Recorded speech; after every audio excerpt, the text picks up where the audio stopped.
Hello and welcome to Brockley News, Radio Brockley's weekly show with news, interviews and information, including updates on all you need to know about what's happening in and around the hospital.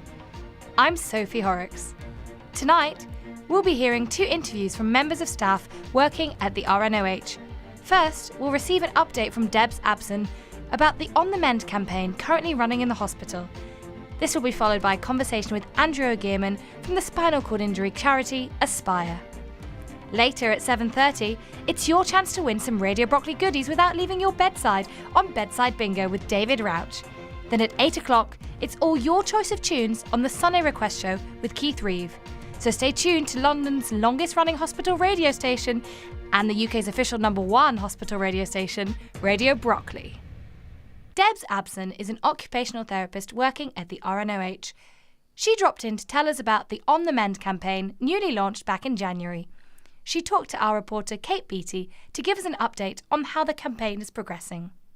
Hello and welcome to Debs Abson, who is an occupational therapist at the RNOH Stanmore. Hi there, Debs. Hi. Debs, earlier this year, you and members of your team dropped into the studio here to talk about the launch of the On the Mend initiative. Yep. Seems ages ago now. I know, it does. But it's actually only a few months. You're here today to tell us how it's progressing. But before we do that, can you remind us of what the On the Mend programme is all about? Yeah, definitely.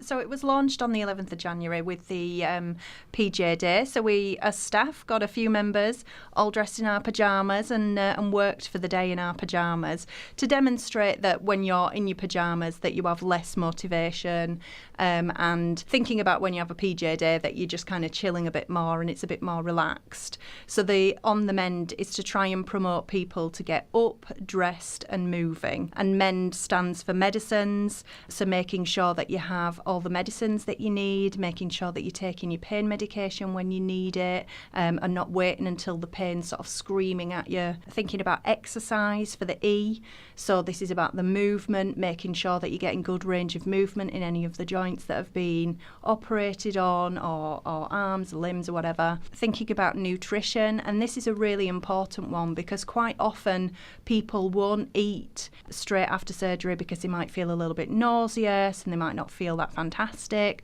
or they might not drink enough. And these are really important because if you're not eating enough, then you're not going to have the energy to do the exercise and get up and move and do all those kinds of things. But then likewise, if you're not drinking, then the effects of the anaesthetic are going to stay longer because you're not flushing it out of your system. So you need to drink plenty, and it helps decrease like dizziness and things like that. So that's the N, nutrition. And then the D is daily activities.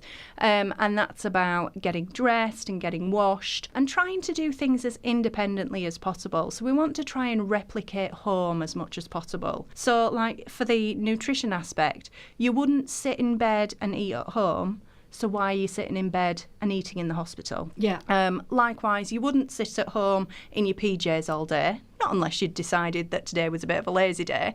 As a general rule, you wouldn't sit in your PJs all day. You would get dressed. So why are we sitting in our PJs in hospital? Absolutely. So it's all about patients engaging in their own recovery programme. Definitely. And starting with that as soon as possible, presumably. Yeah. So, Debs, what's been going well since we last saw you? So we've done some really good advertising. The staff are now more aware than they ever have been. They now know about different things that can help patients a bit more. So thinking about, I've done some training with staff about small pieces of equipment, so long-handled sponges, grabbers, those kind of things. So now they're aware that they can help patients with these because these pieces of equipment might be making them more independent, or they're aware now of the importance of the nutritional aspect or the giving the medication on time. So staff knowledge has really increased since our last radio session. Excellent. And what do you think the challenges are moving forwards? Because I'm sure that there might be just a few, because it's quite a major change, really. It's a definite major change. Yeah, a lot of people are finding it difficult to engage, partly because when patients come in, they might not have brought enough pieces of clothing. So they're like, well, I can't get dressed because I actually don't have any clothes to get dressed into. So they're staying in their pyjamas literally for that reason. So it's about getting that knowledge out to patients before they come into hospital. So then they pack the right things, because it's all right saying, you know, don't pack loads because you don't have loads of space to put things, and that's absolutely fine. But if you could pack things that are suitable for getting dressed and things, so even if it's jogging bottoms, a loose fitting skirt, loose blouses, t-shirts, you know, thinking about things that you can wear and that are easy to put on post surgery, that are a little bit more motivational than wearing your PJs. Yeah. So it's getting that knowledge out. And that's a change of sort of mindset, isn't it, and routine, because I imagine that traditionally patients are just used to packing their pyjamas and not, as you say, bringing clothes. So it's getting the message out there that you want patients to bring clothes with them to hospital so they can get up and get dressed. Yeah, definitely. And that's quite a tricky one. I have been putting posters around the hospital which have got a lovely picture of a cat with a blue jumper on and a shirt. So look out for those pictures, and it's got On the Mend. We've got one here in front of us now, and I can say, wow, bright colours here. So look out for the bright blue, purple, green, pink, yellow, and the cat around the hospital. Definitely.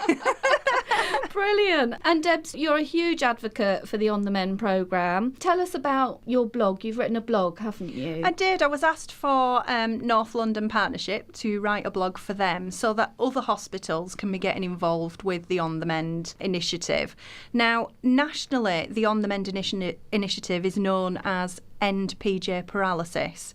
Now, we've gone with On the Mend because it feels a little bit nicer, and we can make the mend stand for different things, so the medicines, the exercise, the nutrition and the daily activities. But nationally it's called End PJ Paralysis. Okay, so if people wanted to find out more about that, they could look at hashtag NPJ Paralysis. Yeah, or even hashtag On the Mend. When I've been tweeting things and other staff have been tweeting things, we've been using both hashtags, so then hopefully it will start to combine that information. So just trying to get that information out there. The blog was about sort of how other hospitals can get involved, and I'd spoken about our pyjama day in January, and just sort of thinking about ways that we can get people more engaged with it nationally. Excellent. And I know that you're about to launch, or you have launched, an On the Mend interactive newsletter. Not quite finished yet.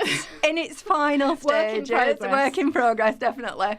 Yeah, this is more for staff, so then it gives them some more information as well about how the On the Mend initiative actually impacts on their roles specifically. Yeah. So I have got little posters where you will then click on the poster, and it sort of gives you bullet points of things that would be really helpful for you to include that will help the On the Mend initiative. Because this On the Mend isn't something new.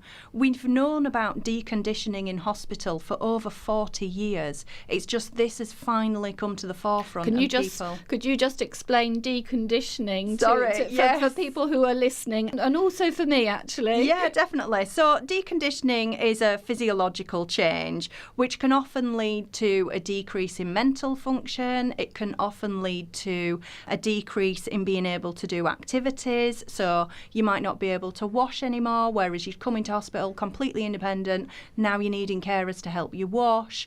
It's about losing the ability to do things that are important to you. And this is quite a common thing, sadly, that happens in hospital. So 65% of older patients functionally decline between admission and discharge when they come into hospital, which is really sad. Okay. And these are stats that we've known about for a long time, and the stats are actually on the posters, so if you see them, have a look out for them. So we've known about these for a long time, and it's just starting to sort of coming to fruition, that we actually want to do something about it. And there are other people out there who are on the End PJ Paralysis sort of initiative, and they're really passionate about it, and they actually think that it should be logged as an incident when people are deconditioning, because it is so serious. Because it can take someone a year to get back to how they were before they came into hospital. That's not fair. So you want to reduce all of that by getting patients active and involved in recovery as soon as possible post-surgery. If we can get people up and moving and doing things for themselves as soon as possible, then that deconditioning really reduces and hopefully can be stopped in its tracks, so then you can be as active and lead a full and active life post-hospital stay. And not have to come back in because of any complications that have happened. Excellent. And lastly, Debs, what can you tell us about the 70-day challenge that's coming up? Oh, well, this is quite exciting. Staff will notice another picture of a cat all over the place, which has got 70. It's not your cat, is it? It's not my cat, no. So they'll see posters about. And what that's about is we're trying to get, it's a national initiative again, so it's involving lots of different hospitals. I think there's about 40 different hospitals already signed up for it. And what we're going to be doing is we're going to be getting data from the wards of how many patients are getting dressed on the ward, how many patients are sitting out for their meals on the ward, and how many patients are engaging and moving around, engaging with their exercise on the wards. And then it's going to be going on to an app, which then is collated nationally. And the hope is, in 70 days, that 1 million people will have been up, will have been dressed, and will have been moving around. So, fingers crossed. Wow. That's quite an ambitious and exciting goal, I would say. So hopefully you will be able to pop back and tell us how successful that has been in a couple of months' time. Yeah, well, hopefully. Yeah, hopefully it'll go really well and we'll be able to smash it. Because we should be able to smash it. There are I think nationally there are way more than 1 million people coming into hospital every day. Absolutely. So if we can do 70 days where we're getting 1 million people up, dressed and moving, then we will all be very happy bunnies. Or cats. Thank you very much for joining us today, Debs. You're very welcome. Thank you for having me. Thank you, Kate and Debs, for that wonderful interview. We now bring you an interview with Andrew Ogierman, who's the Challenge Events Manager for Aspire. Aspire is a spinal cord injury charity working in the hospital to support patients and their families throughout their journey at the RNOH. He met our reporter, Kate Beatty. Hello and welcome. With me here today I have Andrew Ogierman, who is the Challenge Events Manager at Aspire, a national spinal cord injury charity. Hello, Andrew. Hi there, Kate. Thank you for joining us today. Can you start by telling us a bit about the charity Aspire? Well, firstly, thanks for having me on. It's great to have the opportunity to tell you a little bit more about Aspire and what we do, and of course why we do it. Every 8 hours, someone in the UK is paralysed, which means they will never walk again. There currently is no cure for a spinal cord injury, so we exist to, I guess, guide people on their journey from the injury all the way through to leading as independent a life as possible. How independent that is will depend on the nature of people's injuries and the level of the injury, so everyone will be different. And we exist because once people are discharged from hospital, there's a lot of stuff that needs to happen. Spinal cord injury, it's an expensive thing to deal with, possibly home adaptations, wheelchairs of varying levels, through to IT equipment. And the funds that people raise for us goes towards supporting projects like that. Okay, and can you give us an idea as to the amount of funds that might be raised, say in a year? I believe the charity, we raise around £2 to £3 million a year. Obviously there's costs to come out of that, but our projects, that's roughly what it takes to fund our work. Okay, and the sort of events that you are responsible for, how does that feed into the overall fundraising pot? It's an interesting time to ask that with the new financial year having just started. I think if we add up all the events I'm responsible for in this current financial year, I'm due to raise around £300,000. Which thankfully over the last few years I've always hit target, but it's always a nervous time of year as we start from scratch again. There's no bank balance to carry forward. That's £300,000 over my head for this year. Yeah. So it sounds as if the challenge events that you organise do make a positive contribution to Aspire. I'd certainly like to think they do. It's a great area to work in because not only are we raising funds to help people with spinal cord injury, but the nature of the events that I look after, yes, they are challenging, be they runs or swims. People get great pleasure from them and a huge amount of satisfaction themselves.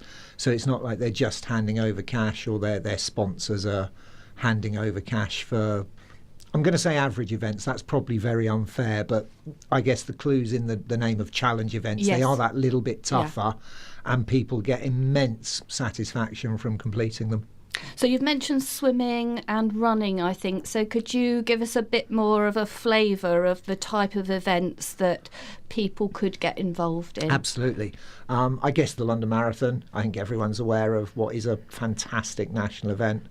It's an absolute pleasure to be involved with something like that. Brilliantly organised by London Marathon as well. Total faith in what they do. Some people, and these are the ones we truly love as well, they've been lucky enough in the ballot to get their own places and they choose to run for Aspire. Brilliant, because obviously it implies we're doing something right, but then every penny they raise can obviously be put to our work, and we've 3 or 4 of those as well this year. From a swim perspective, which is where I think Aspire's a little bit different to other charities because we base a lot of our income on swims. I look after the outdoor ones, so very much the summer ones, although people have been training over the winter. Everything from crossing the channel as part of a relay team, so all the way from... Absolutely.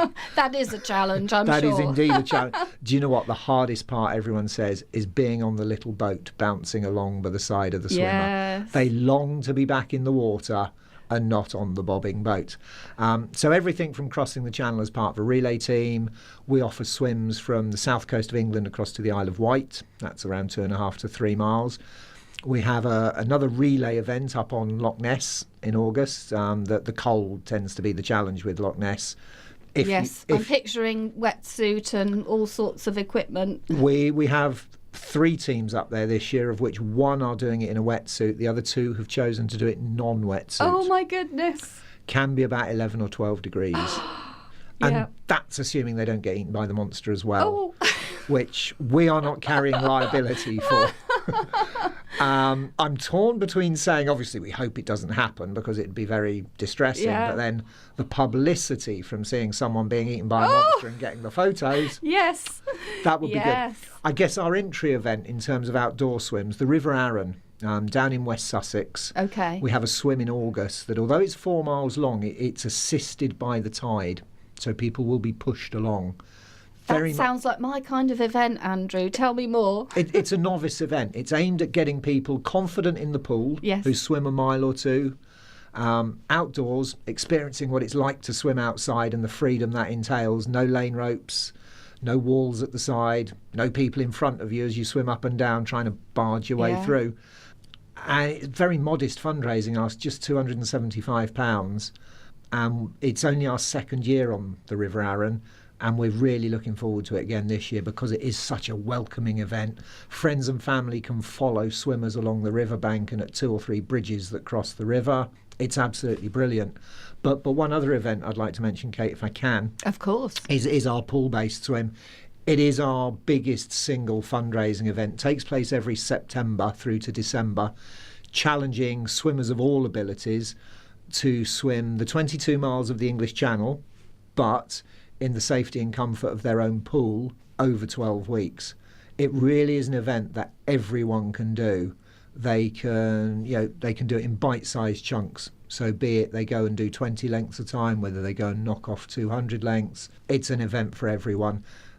The last year, 2017, it raised over £600,000 as well. Wow. It's massive for us. Wow. I think I've met somebody who has taken part in that. And yes, it did seem something that was very achievable in terms of spreading it over time and doing a bit, perhaps every week or every few days? Definitely. We know there's one or two every year who, as a challenge, go and do the whole 20 miles in one go, and they ask their pool to remain open and overnight. But the vast majority of people are doing 20 or 30 lengths per session and spreading it out over the 12 weeks, which is why I say everyone can do it. It has no minimum fundraising ask either. It's not one of these more challenging events where we do need to set minimums. Whether people raise £25, £50, £500, it makes a huge difference. There's great prizes out there for people who do raise the higher amounts. Oh, are there? There are. Okay. Don't ask me what they are, because it's not actually my event, that one. But I know, well, the top prize this year was actually a holiday. So I think on one of the Greek islands. A swim holiday, I might add. But so that's the event for everyone, really. Yeah. Wow, gosh, I'm excited hearing all of that and quite inspired. So I hope our listeners are too. Can you tell us what sort of support you're able to provide fundraisers with? I think one of the joys of working for Aspire and being a slightly smaller charity is we can be very personal in the support we offer. Yes, there's the usual T-shirts and everything else that other charities will say they do. And whilst we're not quite a 24/7 support service, we'd like to think that if people have queries of whatever nature they are, we are always reachable by email or by phone, and we'll give them a genuine, honest answer to their problems. And if not, we'll find out what the answers are. Speaking particularly about my events and the swims, we send out training plans for people as soon as they sign up to get them to be better swimmers, be that stronger swimmers, slightly quicker swimmers, things that will help them enjoy their event more on the day. We'll provide wetsuit purchase advice for people who haven't previously bought wetsuits to, again, make sure they get the right one. I think some people fall into the trap of a wetsuit's a wetsuit. Trust me, it isn't. And an ill-fitting wetsuit is, you may as well not have one on. We do training weekends as well, whereby people will come down specifically for the Channel Swim. We're down in Dover on 3 occasions throughout the summer. Again, just bringing people up to the level they need to be at and bringing them together as teams. Where we have team events, it's really important they bond as teams. But I guess also from a support point of view, I've now been with Aspire for 12 and a half years, looking after these events. I've completed a number of marathons myself, a number of swim events, though not yet crossing the channel. So when people ask questions, I can give them genuine personal experience rather than having read it all in a book. And I think that comes across both when people are doing events, but the fact we have a number of people come back year on year, and that's always good to see. Because no matter how much they support the cause, if the people looking after them are not looking after them, I don't think they'd come back and raise funds for us. So it sounds really important, especially to people who are new to an event and have never perhaps done a big swimming event before, that there is that support available, people to speak with, advice about equipment, that sort of thing. Definitely. I think for us it would be very easy, because we do it year on year, it's very easy to forget that for some people this will be the first time they've taken on something this enormous. Whether it's the pool swim, if you've not swum 22 miles over 12 weeks, that's going to seem like an enormous well, it is an enormous challenge, albeit in a very safe environment, through to actually jumping off the back of a boat in the middle of the English Channel in the dark. We need to reassure people and let them know these events are as safe as they possibly can be, and that nerves are, in a way, they're a good thing, because that's what gets people. Overcoming nerves, I think, is one of the great things people can do, because they look back and think, why did I worry about that? Yeah. But it's getting them over that first hurdle. It's like being on the edge of a diving board. That first time you jump in is terrifying, and then you rush around and jump in again. Yeah. And lastly, Andrew, how can people sign up to events or find out more information?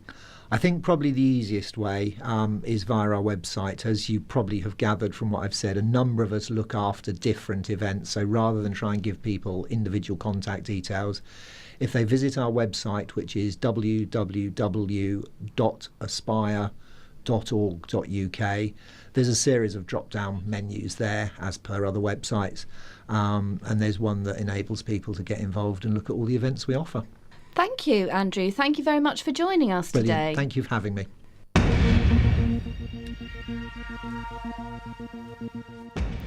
Thank you, Andrew and Kate, and also Debs, who we heard earlier. Don't forget, you can listen again to Brockley News by following the links from our website at radiobroccoli.org. And you can now tune in to Brockley News Extra 5 days a week at midday for another chance to hear some of our recent interviews. Plus, on Monday nights at 8 p.m. We'll be back next week with some more interviews and information for you to hear about the RNOH. And if there's anything else you want to find out about the activities taking place here in the hospital, then do get in contact with us. You can reach us on extension 5483 or on the internal lines 020 8954 6591. And we'll try and cover anything you send us on future editions of Brockley News. Up next on Radio Brockley, it's Bedside Bingo.